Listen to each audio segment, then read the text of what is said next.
Salut les disciples de la boxe, c'est Jean-Charles. Aujourd'hui, je suis accompagné d'une combattante en MMA et on va faire la promotion de son combat qui arrive le 25 mars à Marseille. Jennifer, comment ça va? Tu vas te présenter un petit peu, nous raconter ton parcours. Bonjour à tous, merci beaucoup de me recevoir sur ta chaîne. Donc moi je m'appelle Jennifer Trioro, j'ai 29 ans, je suis marseillaise, ça fait 15 ans que je fais le sport de combat. J'ai commencé par le pied-point pendant 10 ans. J'ai fait de la boxe française en tout premier sport de combat. Donc ouais, j'avais les chaussures, tout ça.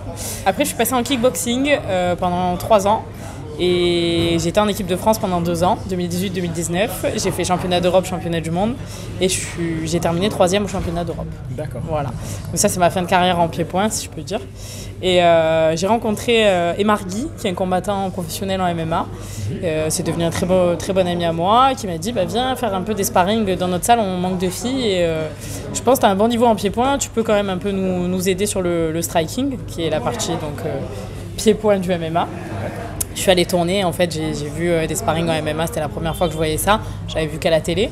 Et j'ai kiffé, en fait, j'ai beaucoup aimé l'expérience et je me suis dit, le pied-point, je savais que j'allais pas faire carrière en pied-point puisque j'avais pas, techniquement, c'était pas ouf. Moi, j'avais, pour mon poids, on va dire une petite puissance de frappe. Après, je cherchais beaucoup le KO, donc c'était un peu compliqué en pied-point.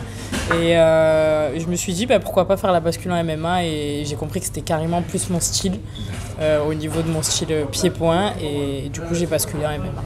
Ton dernier combat, c'était quand? En novembre, à la Nuit des Champions à Marseille. Dis-moi un peu, comment tu as vu l'arrivée du MMA en France, la hype qui a prise de plus en plus, on voit des chaînes de télé qui diffusent.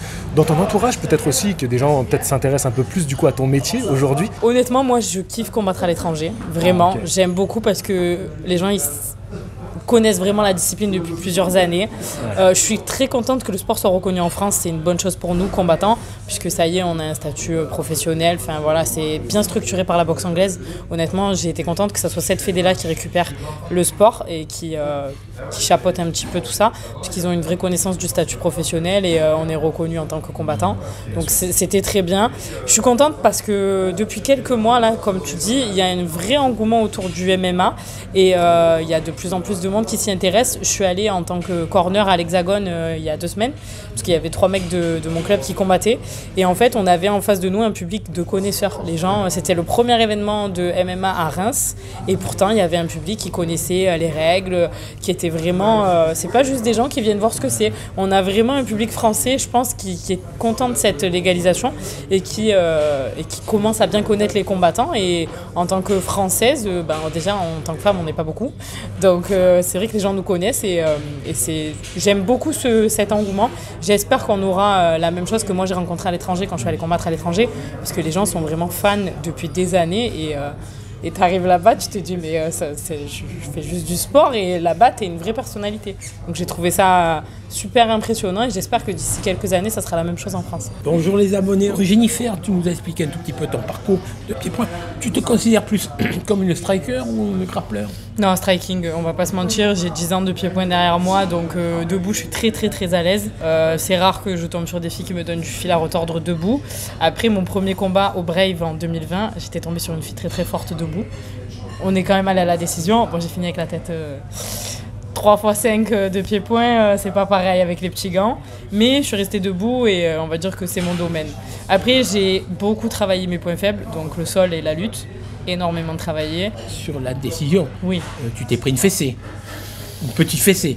Non, on va pas dire ça. Non, ouais, elle a dominé le combat. C'est là qu'on apprend. Oui, mais c'était mon premier combat en MMA. Voilà. Ouais. On apprend que dans la défaite. Et j'ai fait combat de la soirée, quand même. Ah, tu as fait... Bon, tu as touché la prime qui va avec. Performance de la soirée, quand même. Tu as touché la prime avec. Tu as touché la prime avec. Alors ça, c'est le plus important. Exactement. Dans ton style, puisque tu es une striker, tu travailles plus les cannes ou les points? L'anglaise. L'anglaise? J'ai vraiment amélioré mon anglaise depuis que je fais du MMA. J'ai jamais eu une aussi bonne anglaise que maintenant. D'accord. Les jambes, c'est quand même risqué en MMA. On va pas se mentir, tu peux te faire accrocher.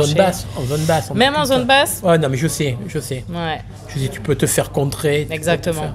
Tu peux te faire arracher sans aucun problème du tout. Après, j'ai des bonnes jambes, c'est mes restes du pied-point, donc c'est vrai que si je dois les utiliser, elles sont là. Tu travailles un peu les coudes, tout ce qui travaille technique de taille, clinch. de clinch et tout le Ouais, reste. genoux, coudes, je suis à l'aise avec ça. Donc, D'accord. Mais tu as été en Thaïlande ou pas du tout? Jamais. Je suis allé en Thaïlande. Je suis allé en Ou t'es pas Thaïlande entraîné il y a physiquement? longtemps. Si, je suis allé en Thaïlande en T'as 2016. fait des...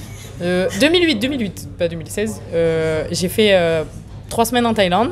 Je me suis entraînée léger, hein. À l'époque j'étais jeune, j'avais 15 ans, mais j'ai beaucoup aimé le pays et je pense que je retournerai là-bas pour m'entraîner.